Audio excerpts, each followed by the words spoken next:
Engineering, medicine. ఒకప్పుడు విద్యార్థుల లోకం ఈ రెండు కోర్సుల చుట్టూనే తిరిగేది.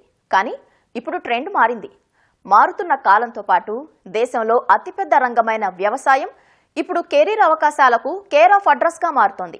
పట్టా చేతికి రాకముందే సాఫ్ట్వేర్ ఉద్యోగులకు ధీటుగా భారీ ప్యాకేజీలతో అగ్రికల్చర్ గ్రాడ్యుయేట్లు కెరీర్లో దూసుకుపోతున్నారు.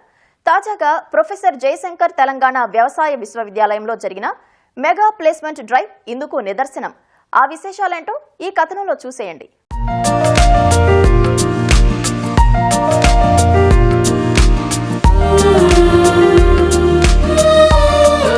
కాలంతో పాటు విద్యార్థుల ఆలోచన ధోరణి మారుతోంది. సాంప్రదాయ వృత్తి విద్యా కోర్సులైన ఇంజనీరింగ్, మెడిసిన్ మాత్రమే కాకుండా వ్యవసాయ ఆధారిత కోర్సుల్లో స్థిరపడేందుకు ఆసక్తి చూపుతోంది యువత. ముఖ్యంగా వ్యవసాయ, ఉద్యాన, పశువైద్య వర్సిటీలు అందిస్తున్న 4 ఏళ్ల బీఎస్సీ అగ్రికల్చర్ కోర్సులకు ఫుల్ డిమాండ్ ఏర్పడింది. వ్యవసాయ విధానాలే కాకుండా సాంకేతికత, నూతన ఆవిష్కరణలపై అవగాహన పెంచుకుంటున్న పట్టభద్రులు అటు ఉద్యోగాల్లోనూ ఇటు పారిశ్రామికవేత్తలుగానూ రాణిస్తున్నారు.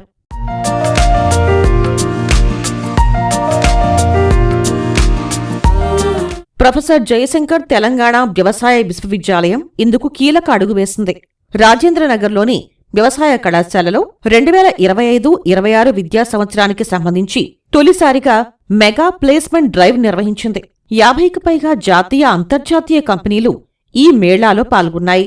డిగ్రీ పట్టా చేతికి రాకముందే విద్యార్థులు సాఫ్ట్వేర్ ఇంజనీర్లతో సమాన వేతనాలతో కార్పొరేట్ ఉద్యోగాలు అందుకున్నారు. ఈ ప్లేస్మెంట్ డ్రైవ్ అనేది కేవలం ఉద్యోగాలు తెచ్చుకోవడానికి కోసమే కాకుండా ఇక్కడికి వచ్చాక అసలు మార్కెట్లో కాంపిటీషన్ ఎలా నడుస్తుంది, మనకున్న స్కిల్స్కి ఎలాంటి జాబ్ వస్తుంది, మనం ఉన్న స్కిల్స్కి మనం ఎంత శాలరీ అడగొచ్చు అనే దాని మీద ఒక మంచి అవగాహన అయితే కలిగింది. ఇది ఒక మంచి ఎక్స్పీరియన్స్ లెర్నింగ్గా, అలాగే మంచి స్కిల్స్ ఉన్న విద్యార్థులకి ఇది ఒక మంచి ఆపర్చునిటీ. ఎలా అంటే చదువుతూనే ఉద్యోగం తెచ్చుకొని వాళ్ళ పేరెంట్స్ని గర్వకారణంగా మారడం. ఈ రోజుల్లో ఏఐ వచ్చేసి సాఫ్ట్వేర్ మొత్తం పడిపోతుంది. కానీ ఈ మెగా డ్రైవ్ మాకు ఏం నిరూపించిందంటే సాఫ్ట్వేర్కే కాదు, అగ్రికల్చర్ కూడా నెక్స్ట్ ఫ్యూచర్ కొంచెం ఇంకా ఇంక్రీజ్డ్ శాలరీస్, ఒక గట్టి నమ్మకాన్ని ఇచ్చాయి. మాకు దగ్గర ఒక 50 కంపెనీస్ దాకా వచ్చాయి. BSc agriculture engineering and MSc agriculture వీళ్ళందరికీ కలిపి వచ్చాయి. ప్రస్తుతం ఈ రోజు మాకు ఇంటర్వ్యూస్ అవి జరిగాయి.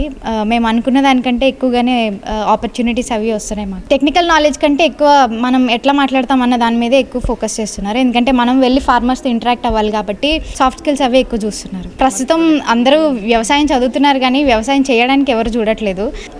నేను అనుకోవడం ఒక కంపెనీ పెడదాము అని చెప్పి అనుకుంటున్నాం సార్. ప్రభుత్వ విభాగాల్లోనూ అగ్రికల్చర్ గ్రాడ్యుయేట్లకు అపార అవకాశాలున్నాయి. ఏజీబీఎస్సీ పూర్తి చేసిన వారు ఏవోలుగా కెరీర్ ప్రారంభించవచ్చు. అటు నాబార్డ్ వంటి బ్యాంకింగ్ సంస్థల్లో గ్రేడ్ ఆఫీసర్లుగా, యూపీఎస్సీ ద్వారా ఇండియన్ ఫారెస్ట్ సర్వీస్ కూడా ఎంపికయ్యే అవకాశం ఉంది.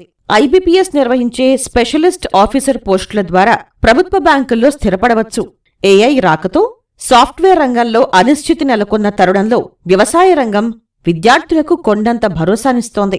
ప్రజెంట్ యూనివర్సిటీలో ప్రీవియస్ ఇయర్స్గా చూసుకుంటుంటే మాకు చాలా తక్కువ కంపెనీస్ వస్తుండే సార్ ఇట్లా ఇంటర్వ్యూస్ కోసం. కానీ ఈసారి మన ఆల్దాస్ జానయ్య సార్ గారు మన కోసం 50 అబోవ్ కంపెనీస్కి ఇంటర్వ్యూస్ కోసం ఒక మెగా జాబ్ మేళా లాగా మాకు క్రియేట్ చేసి ఈ ఎక్స్పీరియన్స్ మాకు ఇచ్చి, ఇంకా ఎవరైతే రియల్గా జాబ్ నీడిలో ఉన్నారో వాళ్ళకి ఇది ఒక బెస్ట్ అవకాశం సార్. ఎందుకంటే ఇప్పుడు ఐటీ సెక్టర్ కూడా పడిపోతుంది సార్. సో దానివల్ల ఐటీలో ఉన్న వాళ్ళు కూడా బయటకు వచ్చేస్తున్నారు. కానీ బయటికి వెళ్ళిన తర్వాత కూడా ఏది లేకుండా కూడా సర్వైవ్ అయ్యేదంటే బీఎస్సీ అగ్రికల్చర్ స్టూడెంట్స్ సార్. ఎందుకంటే ఇప్పుడు మాకున్న ఈ నాలెడ్జ్ అంతా ఒక ప్రాక్టికల్ వేలో కూడా మేము పెట్టుకొని కూడా స్టార్ట్అప్ లాగా స్టార్ట్ చేసుకునే ఛాన్సెస్, స్కిల్స్ అన్ని మాకు బీఎస్సీ అగ్రికల్చర్ నేర్పించారు. జాబ్ వచ్చింది రాలేదు అని కాదు, కానీ ఒకవేళ వస్తే హ్యాపీ, రాలేదు అంటే వీల్ హ్యావ్ దట్ ఎక్స్పీరియన్స్ అనేది ఖచ్చితంగా వస్తుంది మనకి. మేజర్గా ఇప్పుడు అగ్రికల్చర్ కాబట్టి ఫార్మర్స్తోని డీల్ చేయాలి. ఎవరైనా సరే ఫార్మర్స్తోని డీల్ చేయాలంటే మనం బుక్స్లో చదువుకున్నది ఒకలా ఉంటుంది, బయట వాళ్ళ దగ్గర ఒకలాగా ఉంటుంది.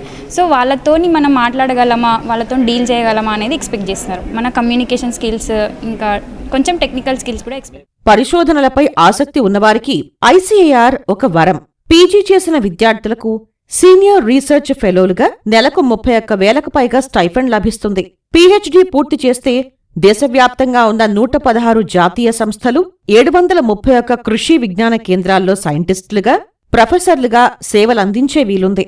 జీతం కోసమే కాకుండా రసాయనాలతో దెబ్బతింటున్న నేలతల్లిని కాపాడటానికి, సేంద్రియ సేద్యం వైపు రైతుల్ని మళ్లించటానికి తాము సిద్ధమని యువ పట్టభద్రులు ప్రతినబూనుతున్నారు. ముందుగా నేను ఈ కోర్స్ అగ్రికల్చర్ బీఎస్సీ చూస్ చేసుకోవడానికి కారణం మా నాన్నగారు కానీ మా తాతగారు కానీ అందరూ వ్యవసాయమే చేసేవాళ్ళు. అంటే ఇక చిన్నప్పటి నుంచి చూసి వాళ్ళని అంటే వాళ్ళకి ఇంకా ఏ దారి కనిపించదు. ఏమన్నా అయిందంటే కెమికల్స్ అవే వాడడం వాళ్ళకి అలవాటు అయ్యి ఒక పాయింట్లో అందరూ ఇన్కమే ఆలోచిస్తారు. ఇంకా ఫార్మర్స్ ఏంటంటే నేల ఎట్లా బాగుండాలి, మనం నేలని ఇంప్రూవ్ చేసుకొని ఎట్లా వ్యవసాయం చేయాలనేది చాలా తక్కువ మందికి అవగాహన ఉంటుంది, చాలా తక్కువ మంది పట్టించుకుంటారు. సో నేనేమనుకున్నానంటే ఇప్పటికీ నా గోల్ ఏంటంటే ఫార్మర్స్ అందరూ వాళ్ళకి ఇన్కమ్ రావాలి, దాంతోపాటు నేల కూడా బాగుండాలి అనే దాని మీద కాన్సన్ట్రేట్ చేయాలని నేను నమ్ముతాను. అందుకే నేను ఇక్కడికి వచ్చిన జాబ్ మేళలో కూడా బయోలాజికల్స్ కంపెనీని చూస్ చేసుకోవడం జరిగింది. మనము బాగుండాలి, మన వ్యవసాయం బాగుండాలి, దాంతోపాటు మన నేల కూడా బాగుండేలాగా ముందుకెళ్లడం అనేది నా ధ్యేయం అన్నమాట. 3 రోజుల పాటు జరిగిన ఈ మెగా మేళాకు రాష్ట్ర వ్యాప్తంగా ఉన్న 9 వ్యవసాయ అనుబంధ కళాశాలల నుంచి 500 మందికి పైగా విద్యార్థులు హాజరయ్యారు. రాజేంద్రనగర్, సిరిసిల్ల, జగిత్యాల వంటి ప్రాంతాల నుంచి వచ్చిన విద్యార్థులకు ఇంటర్వ్యూలు నిర్వహించి 100% నియామకాలు జరపటం ఒక రికార్డ్. ఏటా 1500 మంది పట్టభద్రులు బయటకు వస్తున్న తరుణంలో ఇలాంటి డ్రైవ్లు వారి భవిష్యత్తుకు భరోసానిస్తున్నాయని వర్సిటీ ఉపకులపతి ప్రొఫెసర్ అల్దాస్ జానయ్య హర్షం వ్యక్తం చేశారు. వ్యవసాయ విశ్వవిద్యాలయంలో చదువుకున్న ప్రతి విద్యార్థికి ఎక్కడో ఒకటి పని చేసుకునే ఓపిక ఉండాలి, డిగ్నిటీ ఆఫ్ లేబర్ ఉండాలి, మంచి ఉపాధి అవకాశాలు ఉన్న విద్య ఏమైనా ఉంది అంటే అది వ్యవసాయ విద్య. అందుకనే మేము గత 2-3 మాసాల నుంచి స్పెషల్ ప్లేస్మెంట్ డ్రైవ్ పెద్ద ఎత్తున చేపట్టినప్పటికీ మనకు కేవలం 500 మంది విద్యార్థుల నుంచే స్పందన వచ్చింది. అంటే మిగతా వాళ్ళందరూ ఎక్కడో ఒక సంస్థలలో కానీ ఏదో ఒక రంగాలలో ఆల్రెడీ ఇప్పటికే సెటిల్ అయిపోయారు. సో ఎక్కడ అన్ఎంప్లాయ్మెంట్ లేదు. 50 కంపెనీలు ఈ మా ప్లేస్మెంట్లో భాగస్వామ్యం పంచుకుంటున్నాయి. సుమారుగా 200 నుంచి 250 మందిని, అంటే ఎంతమంది అయితే ఈ ప్లేస్మెంట్స్కు రిజిస్ట్రేషన్ చేసుకోరో దాదాపు అందులో సగం మంది ఉపాధి పొందే అవకాశం ఉన్నది. సో డీసెంట్ సాలరీస్, అంటే ఒక రేంజ్ ఉంటుంది. సాలరీస్ అంటే ఇప్పుడు ఐటీ కంపెనీల లాగా మాది ఉండదు, చాలా రియలిస్టిక్గా. కంపెనీలు కూడా ఒక స్మాల్ స్కేల్, మీడియం స్కేల్ ఉంటాయి వ్యవసాయ రంగ అనుబంధ కంపెనీలు కాబట్టి. సో నెలకు 25-30 వేల నుండి మొదలు పెడితే 50 నుంచి 60 వేల వరకు ఉంటారు. అంటే బీఎస్సీ అగ్రికల్చర్ ఫ్రెష్ జాబ్ హోల్డర్స్కు. ఒకప్పుడు కేవలం సాగుకే పరిమితమైన ఈ రంగం నేడు అత్యున్నత సాంకేతికతతో కూడిన వృత్తి విద్యా కోర్సుగా అవతరించింది. భవిష్యత్తులోనూ ఈ రంగంలో 100% ఉద్యోగ ఉపాధి అవకాశాలుంటాయనటంలో సందేహం లేదు.